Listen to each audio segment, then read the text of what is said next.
Maybe coming a little bit to the end, do you see any new mobility trends that maybe will develop in the next years that we could already see, or maybe you want to be so bold and give some prognosis about That's a how the question. next 10 years will look like, more or less, and what the car manufacturers and in general what the mobility will look like and what we will need there to get to this. That's a question which comes up again and again, and came up again and again over the last, especially 2 decades. So be careful and what you say. Um, you mentioned also in your talk, like coming from your hybrid experience, also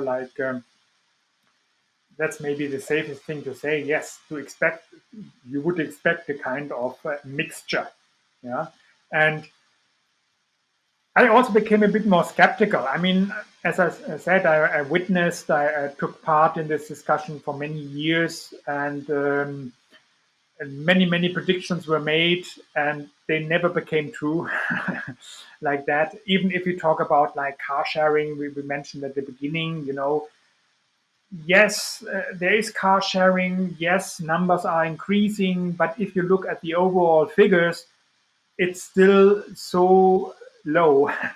Yeah, so few vehicles involved in this, relatively few people involved in this. Yet at the same time, you see it is taking place. The same thing like with the e-scooters, for instance, like that, a new urban thing. You can discuss, does it really have an effect on the environment? Is it really that sustainable? You know yourself that these things also became got really into the critique over the last years as well, especially the little scooters.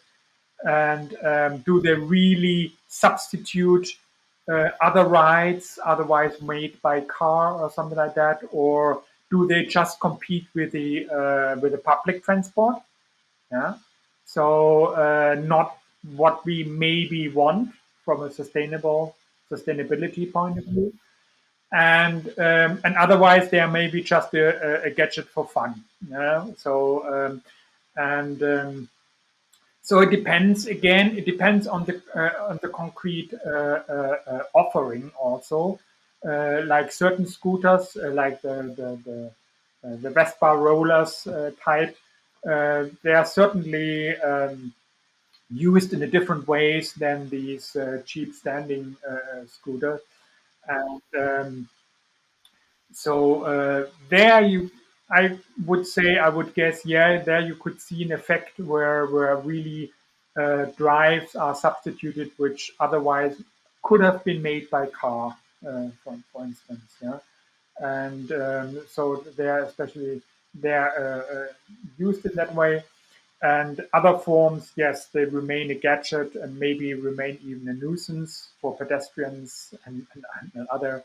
But what about the public transportation? Do you think it will become better, more important in Europe, let's say, or in the cities? In general, in Germany, at least like in the agglomerations and cities, of course, we have a quite good public transport system. With the countryside, again, it's different. Yeah, again. But car sharing, for instance, my experience is car sharing, I have it in the city, but I don't have it at the countryside where I would need it. In the city, I can take the bus, I can take the metro, Yeah, I can yeah, take the taxi, so I don't really need the car sharing in the exactly, city. exactly. Or you use it when you from time to time wouldn't like to have a car, like either for going for leisure, having a tour outside the city, or maybe you have to transport something or something like that. Um, that's exactly the point. Like that these car that's another dimension that these car sharing um, offers are not that present in the countryside, where exactly you have then public transport issues.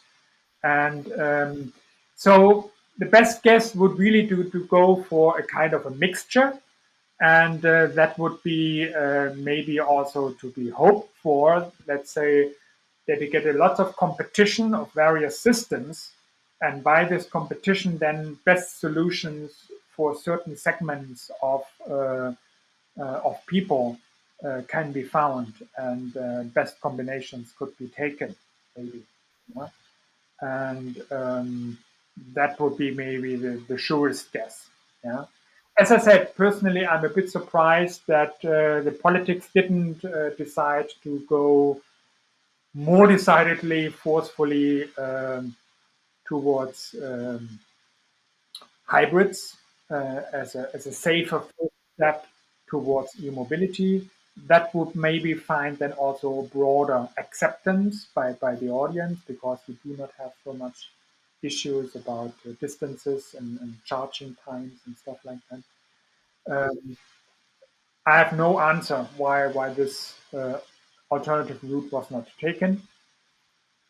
And now we have a bit wait and see what's really happening. I mean, we have a lots of promises by the car manufacturers and bold statements, as mentioned at the beginning. Yes, after the year 2030, 2035, we only build e-cars, we go full electric and all this. We see. We see. Yeah, but at the beginning you said something really interesting, that mobility is not only about moving, right? It's also about participation. So what we learned a lot, I mean, as a company in Softeq, right, but also personally, is that you don't have to come to the office every day. You don't have to come to other offices of the company, or now we are doing this Yeah, via video. Is yeah, this a form of mobility yeah, that maybe take a bigger share now? Like the video technology is much better, the communication technology is much better. We can have this discussion. I mean, of course, we cannot cheer a beer or so, but we can at least have a good yeah. conversation. Yes, that is what can be observed. But then on the other hand side, interesting, um, the winners of now the Corona crisis of the last almost 2 years, right, 1.5 years, uh, was the private car, uh, the private vehicle. Yeah, and so public transport was losing out, and other forms, of course, as well. And so again, this kind of counter development, maybe not that foreseen. The other thing is, like, we have these new forms of communication. Yes, that's true, where we do not need that much this face-to-face interaction. Yet at the same time, many people say they would like to have face-to-face interaction, or they want to go back to the office just to see in life other people uh, for some hours a day or something like that. Yeah. So again, ambiguous scenes, sceneries. We have to see what's coming out of this. Yeah, I just meant this in a form of trends, right? Trends for mobility. Yeah. Is that something we could? I could well imagine. I could well imagine that certainly, and many people like it also, or to like to mix like you do, like 3 days, 3 days, do it like that. Yes, why not? Right? Yeah. Yeah, you're right. I don't think that everyone will work from home and no one will meet again, right? But it's more like the mixture, right? You meet face to face, but that's then a different quality, and you don't have to do it like every day. But I mean, in business at least. Well, Gunther, thank you very much for this conversation. I think we touched many aspects and it was really broad topic, right? So we started from the history to even some maybe moral questions or future questions. So really interesting and really enjoyed the conversation with you. Thank you very much. Thank you, Ben, for inviting me for this talk, and it was a pleasure. And yes, and I'm really looking forward what other issues you will cover in future.